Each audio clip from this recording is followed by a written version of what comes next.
Месечно по неколку жени со неприродни промени на лицето и со загрозено здравје, како последица од нестручно и во несоодветни услови инјектиран ботокс, барале лекарска помош на клиниката за пластична хирургија.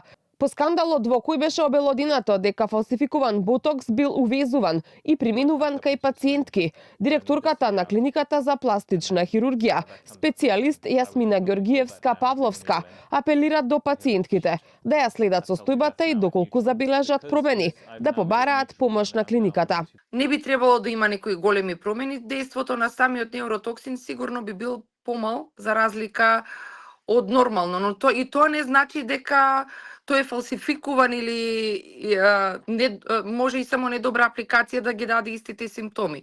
Значи, сепак само би препорачала, доколку они осетат нешто невообичаено во самиот процес на, после апликацијата, во првите 10 до 14 дена да се јават на лекар. Сепак лекарот би знаел што понатаму и како треба да се постапи доколку има некоја компликација од ваков вид на неуротоксин аплициран или на хиалуронски филери.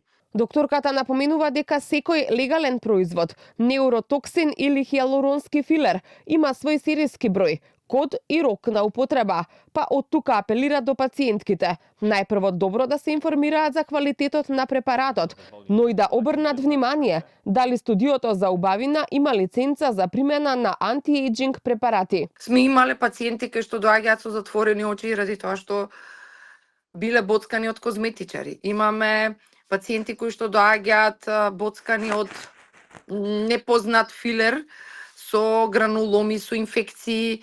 Исто така тоа може да го даде и несоодветно аплицирање на самите и да се увезени кај нас легално, што ги имаме кај нас на листата увезени хиалуронски филери, ако имаме недобра апликација, исто така може да дадат компликации. Доктор Павловска исто така објаснува и дека во тек е изготвување на законот за јавно здравје, со кој се очекува ботоксот да биде одделен од категоријата на трајна шминка, а истиот да може да го аплицира само стручен кадар со стекната лиценца преку тренинзи и обуки.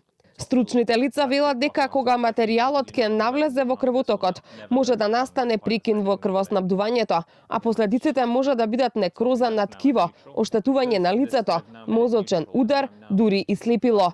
Скандал со неквалитетен ботокс ја потресе и Бугарија, кога 11 жени биле хоспитализирани во болницата Пирогов, непосредно откако биле подложени на третман.